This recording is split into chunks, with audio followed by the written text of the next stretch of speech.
On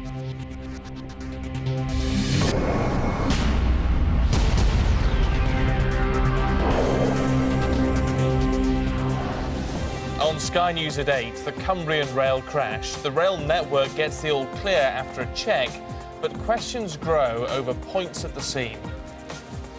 It all just went black, dark and tumbled around, and next thing you knew we were lying on the other side of the carriage.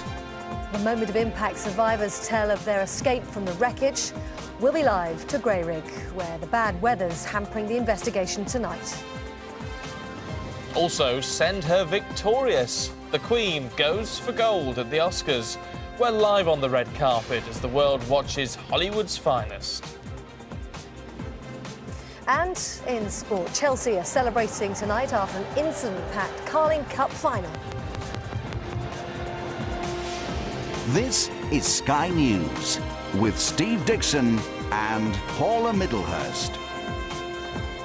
Well, a very good evening. Our top story, the investigation into what went wrong.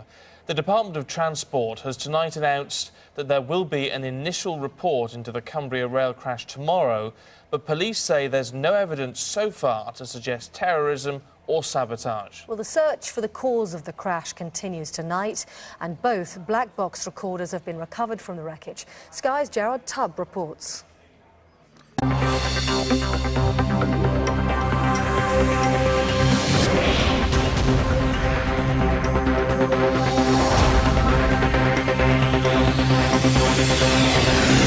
How did it happen? The BBC report into the Brand and Ross scandal and what the future might hold for its highest paid presenter.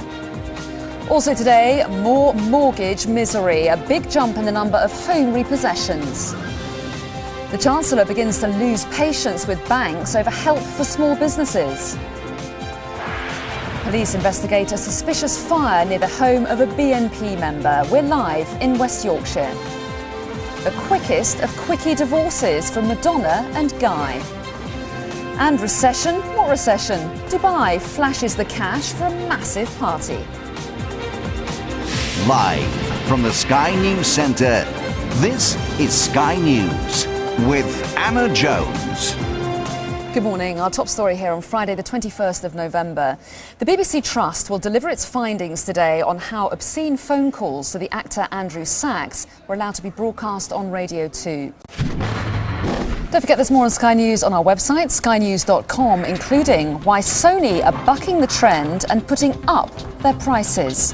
Find out why online. Coming up here in the next few minutes, all singing, all dancing. The most extravagant hotel launch ever. And later, he's proved he's no material boy. But what next for Guy Ritchie?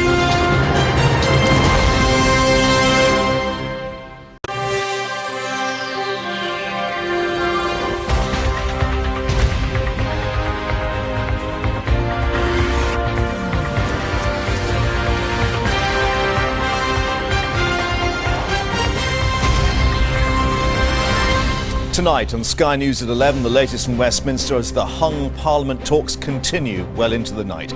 Gordon Brown has announced he will step down as Prime Minister, but part of a deal to get the Liberal Democrats on side. So after 4 days with no new government, now Nick Clegg's party are holding formal talks with Labour as well as the Tories. The Conservatives have now made a new offer to the Lib Dems, a referendum on the alternative vote system for general elections. Also this hour, what are the papers making of it all? We'll have a review with Andrew Pearce from the Daily Mail and Kevin Maguire from the Daily Mirror. That's coming up at 11:30. Live from the Sky News Centre, this is Sky News with Mark Longhurst. And a very good evening. This is Sky News at 11 and 4 days, remember, since the general election. But tonight, the only thing that's certain, Britain doesn't yet have a new government.